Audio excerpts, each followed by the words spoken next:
Hello and welcome to my new series, Melika Reviews Childhood Favourites, and this episode is...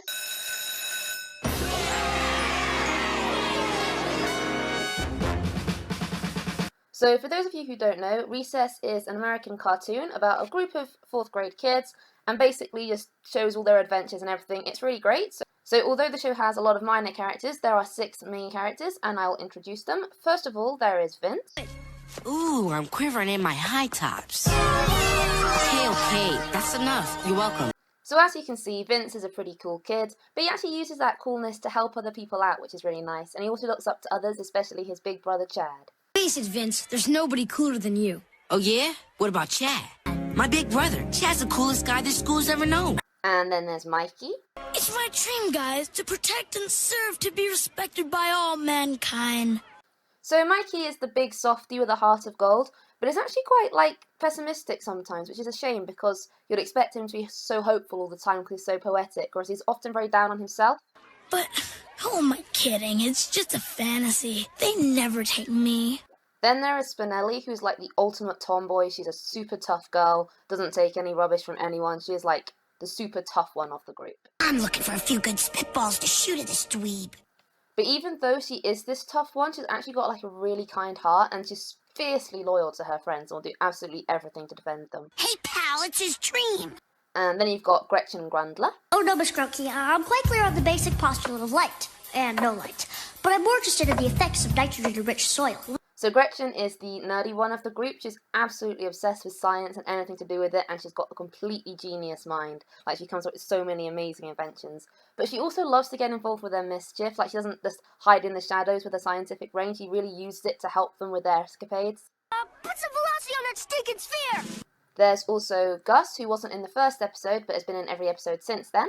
My boy Gustav has been assigned to your barracks. Class. Any guy named Gustav is bound to be trouble. So he's built up to be this really big, tough, scary guy, when in reality... That's Gustav! But even though he's quite small and weedy in appearance, he does actually stand up for himself and show he's got a tough spirit on the inside, which is what counts, really. Oh, it's you, new kid. Move aside. Sorry, Bob, not this time. What? You can't talk to me like that. Oh yeah? Well, just watch me. And then finally, there is the ringleader of the group, and he is... Good old TJ. Good old TJ does it again. Good old TJ. Good old Teej. Good old TJ. So TJ is seen to be the moral compass of the group. He's what holds them together, and he always stands up for what he believes in. Either you get off, or we're gonna have to knock it down with you on it. If that's how I have to go, then so be it. So one thing that I really love about the show is that it takes all the crazy things we believed as kids and it shows them as this like massive, big, serious deal as if they're factual things, and it's just really funny to see it in that way. The portents are grave, Your Majesty. Try again. It must be some kind of mistake. The soup never lies. And then sometimes they'll take these things that are important to the children and they'll base an entire episode around it so you sort of get to see it develop and the consequences of it. Make you a taker-backer, and that's against the code. The what? The kid's unwritten code of honor.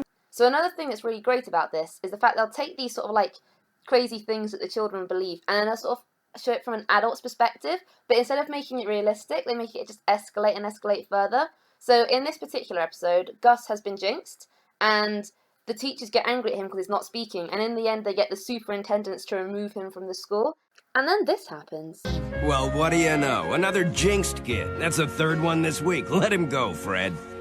Honestly, there are so many different clips I can show about Recess to demonstrate why I love it. And there are so many little jokes in there, so many microcosms of real life, and yeah, it's just an amazing show. I loved it as a kid, still love it revisiting it now, and I would give it 9 out of 10. The only reason it doesn't get 10 is because I just don't tend to give 10s to anything, because everything can always be better, but it's tricky to think how Recess can be better. So if you've never seen it, or you haven't watched it in a while, go watch it. So I hope you enjoyed my review of Recess. I plan to do more of these videos in future, looking at other things I enjoyed as a child, so like different shows, movies, books, games, etc. So yeah, please like and subscribe. See you later!